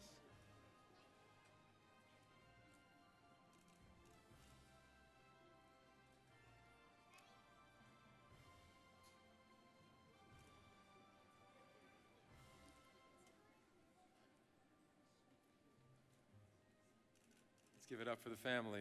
Russell, Sierra, and the Bart Starr Award.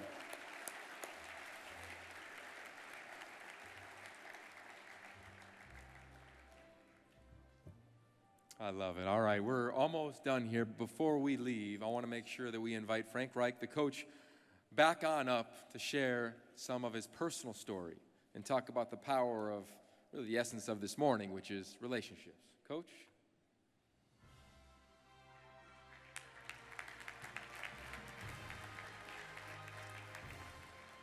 Well, thank you. This is going to be brief. This is going to be brief. When you get a room of this size, it's hard. I think we would all agree it's hard to get everyone in here to agree on one thing. But I think one thing that we could all easily agree on is that Russell Wilson is an amazing, amazing man.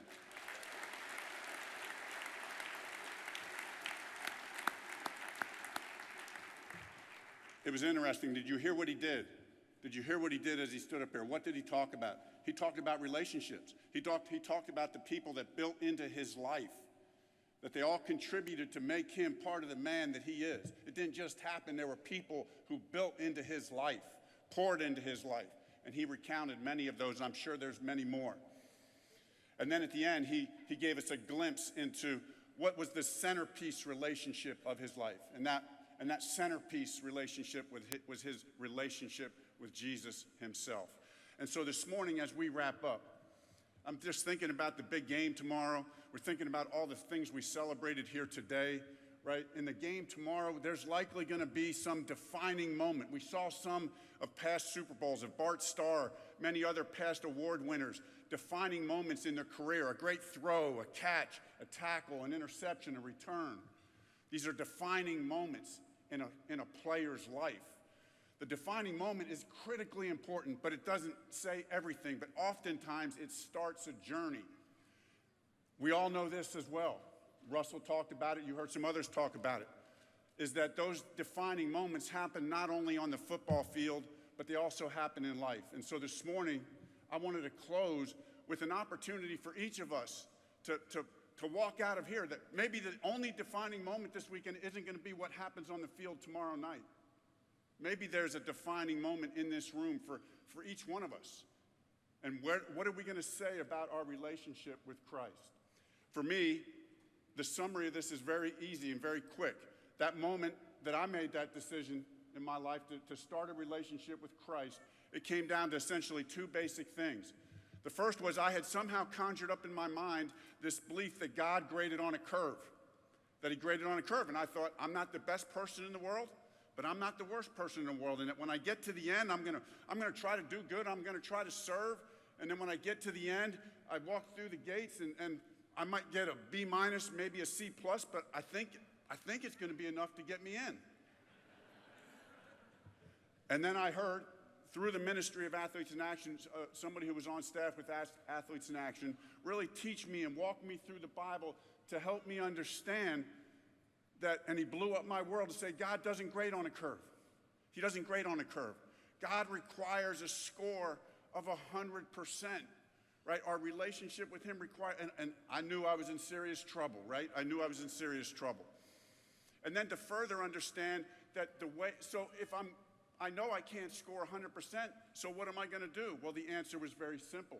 That's why God sent his one and only son, Jesus Christ, right? Born of a virgin, became man, and what did he do?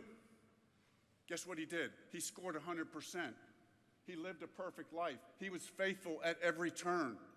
That's what the Bible is clear. It says, he that knew no sin, then he became sin. You heard Russell talk today as he just, you hear how fluently just scripture after scripture came off of his tongue. How does that happen? That comes through a personal relationship with God. And that's where it leads to the second illustration that created a defining moment in my life. And that's this, is when I used to play many years ago, and a young boy or girl would come up and want me to sign an autograph. And they would have the football card there, and I loved to do that. And I would go to sign the autograph, and sometimes they would be talking to me like they knew me. But they didn't really know me personally, right? They read my bio. They knew the stats on the back of the card. And so they knew about me, but they didn't know me personally, and they didn't know me intimately. Well, that would describe the kind of relationship that I had with God. I had, if you will, a football card relationship with God. I knew the bio. I knew the stats. I would have said Jesus is the Son of God. I would have said, yeah, I get it. He died on a cross. I'd probably even say he rose from the dead. But it wasn't personal. I didn't connect in a personal way. And so this morning, as we close this amazing breakfast, this amazing morning, we've been inspired in so many ways.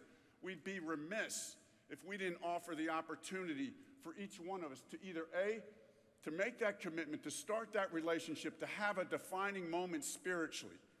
That this morning at Super Bowl breakfast, at this Super Bowl breakfast right here in Los Angeles, that we remember, just as Russell recounted that dream and told us about that testimony, that 10 years from now, 20 years from now, maybe you would be telling somebody about this breakfast, about a decision that you made to enter into a relationship with Christ.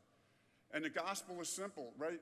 That Jesus came and he lived the perfect life so that me personally, guess what I scored on my test to get in? I scored 0.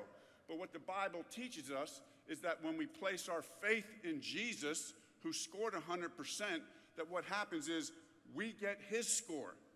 And then what did he do on the cross? He took on our score. He took on the way we've fallen short.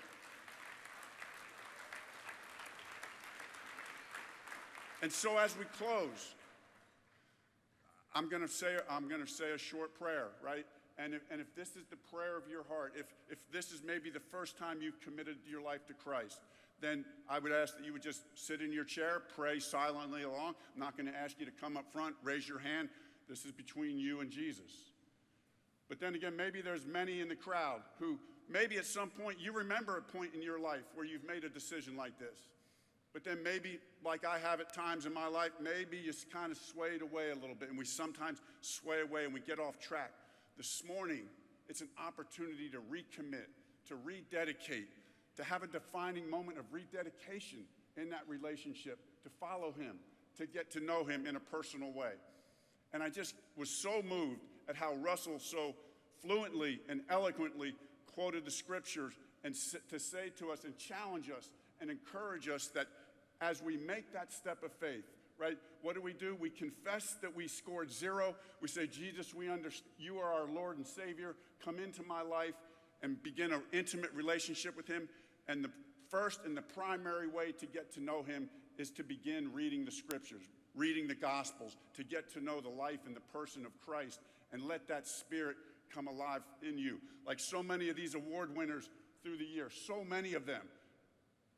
We heard it today from Russell, but if you've been to any of these other breakfasts, you know these men are amazing men. And the unique thing is, what's the center point in each of their lives? It's this. It's a relationship with Christ. So as I close, I'd ask you to bow your head in prayer. And if this prayer reflects your desire, just pray along with me silently. Lord Jesus, we sit here this morning and we confess, Lord, that I'm not going to score enough points. I can't score any points, Lord. But today, I confess the many ways in which I've fallen short. And Lord, I look to you, Lord Jesus, the author and finisher of our faith, that when you died on the cross, you had lived a perfect and holy life so that when I place my faith and trust in you, Lord Jesus, that you will give me everlasting life. That the price that you paid on the cross, the sin that I committed, that you bore and you paid the penalty for, so that you would justify me before God in a way to give me salvation, Lord. I acknowledge you as the one true and living God. Lord, I pray you would come into my life in a personal way, in an intimate way. Help lead me through the challenges that are ahead. Keep me close to you, Lord Jesus, we pray. In your name, amen.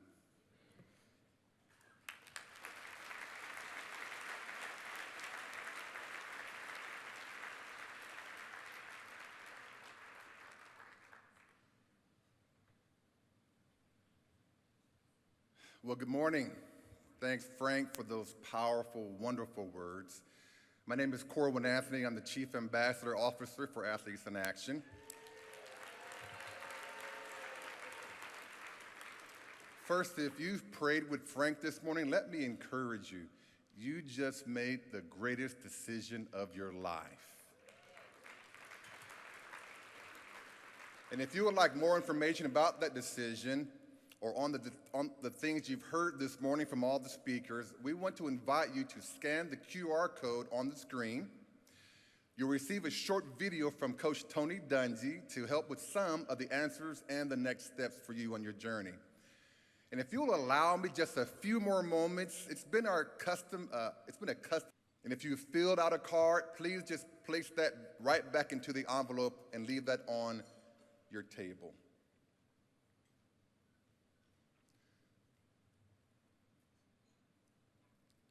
Again, if you would like more information on how you can engage with Athletes in Action, a ministry I've been a part of for 21 years, please see the information on the page the QR code takes you to, or just visit us at athletesinaction.org.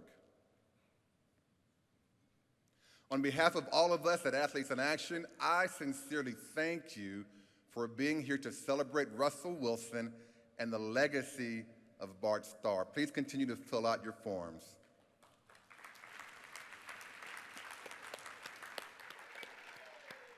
All right, we're done. I'm just kidding. No, not yet, not yet. We got those tickets, right, Sage? Come on, Mr. Acho, the best smiles in the building. Who's gonna get these tickets? Take it away. All right. Round of applause, please, real quick, for every single person who has come up here. So inspiring, unbelievable. And this is it. See, you're a man of your word. You're like, we're giving it away today. Yeah, and obviously you heard the outstanding messages, and one person is going to win these tickets. We'll announce that name in a minute. But as we all heard, number one, we got that decision, right, to live a life that means more. And obviously the organization we get a chance to partner with, right, there's so much more to the story. And so, with that being said. Let me give the on behalf. Okay, great. On behalf, drum roll, of Athletes in Action and our partnership with IJM, thank you very much once again, Sam Macho. 2 tickets to Super Bowl 56 go to Charles Bacale, table 85. Bacale, Bacale, Charles, table 85. Are you here? Table 85. We need you to be not here. No. Oh, we have a backup. I didn't plan for this, but I got it. Charles is not here. Charles is not here. Is Charles here? Charles ain't here. Y'all can't play with me. Charles not here. All right, cool. Charles has backup. 5 seconds. All right. I have Charles, the backup right here. Charles, you got 5, 4, 3, 2. No, I'm kidding. Charles is not here. So the backup. By the way, real quick, just don't even tell him.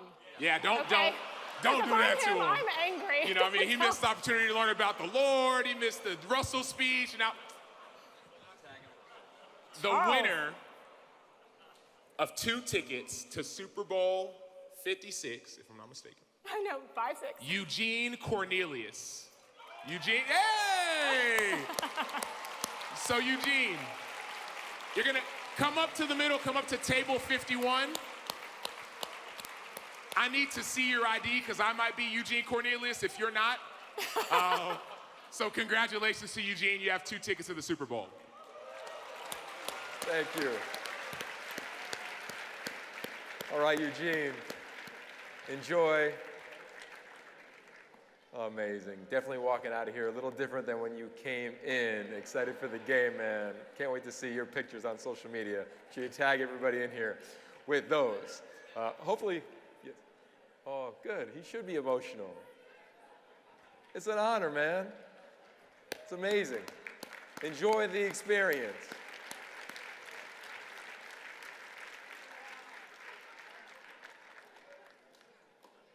So good, so good.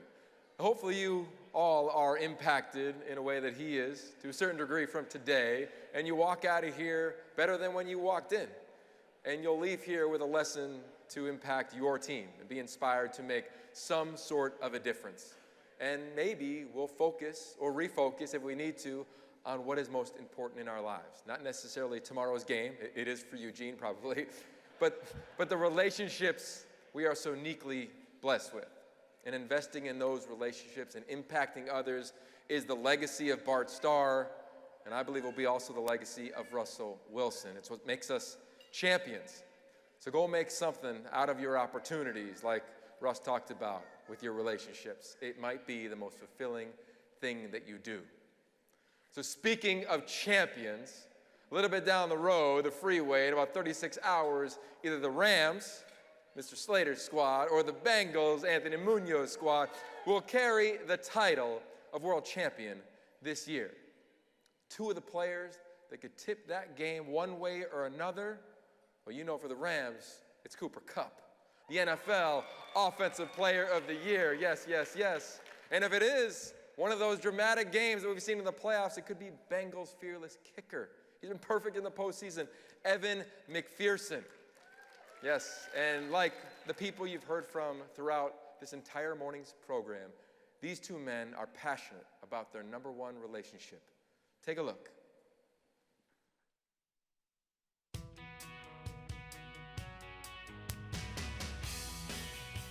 I believe that God made me with a purpose. He gave me the passions and the talents to pursue a specific thing.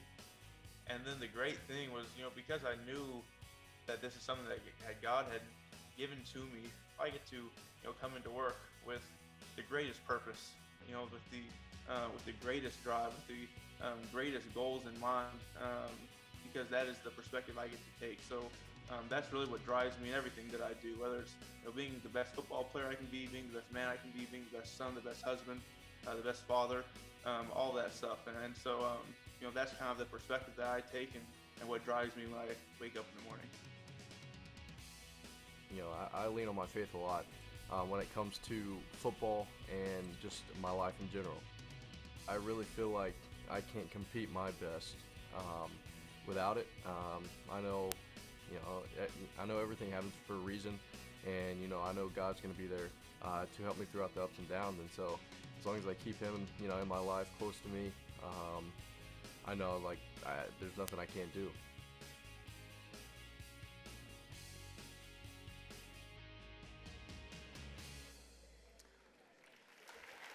It's almost here. Gear up for that Super Bowl party, whatever it is that you are doing. And also, make sure you scan the QR code for the Museum of the Bible experience. Do not leave without scanning that to give yourself an opportunity to gain that great experience. Experience for me today was incredible, and I couldn't have done it without Sage Steele. Thank you so much, Sage, for making this happen today. Absolutely phenomenal.